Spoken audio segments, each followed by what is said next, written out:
Ya Bunge ya miundombinu imeelezea kuridhishwa na utekelezwaji wa mradi wa ujenzi wa daraja la Kigamboni jijini Dar es Salaam ambalo limekamilika kwa 100% na linatarajiwa kuzinduliwa Aprili 15 na kuanza kutumika Aprili 16 mwaka huu.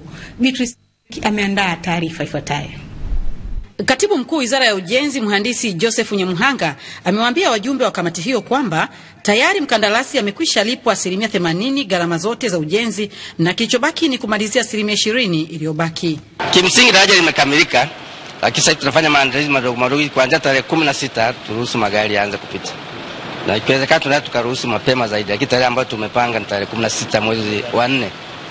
Mkataba wangu nilioingia siku ya tarehe 12 mwezi wa tarehe 14 mwezi wa kwanza mwaka 2012 ni kwamba nitamlipa mkandarasi jumla ya shilingi bilioni 53 na dola milioni 101. Huu ndio mkataba ulivyo pale.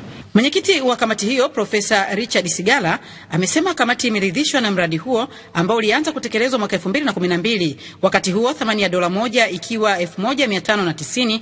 Wasiwasi wa kamati ilikuwa ni kiongezeka kwa gharama hizo kutokana na kupanda kwa dola, jambo ambalo serikali imeiondolea hofu kamati hiyo kuwa mpaka kufikia 80% thamani ya dola ni ile ile ya awali, kwani hapakuwa na malimbikizo ya malipo kwa mkandarasi. Mpaka saa hizi mradi ulivyofikia na gharama zilizolipwa ni vizuri. Ni nzuri sana. Ni moja ya mikataba mizuri. Ni moja ya mikataba mizuri. Kwa sababu fedha zilizokuwa zinalipwa na serikali pamoja na NSF zimelipwa kwa wakati kwa mkandarasi. Nitaishauri serikali iwe na miradi ya ubia ya namna hii ili kuondoa kero ndogo ndogo za wananchi.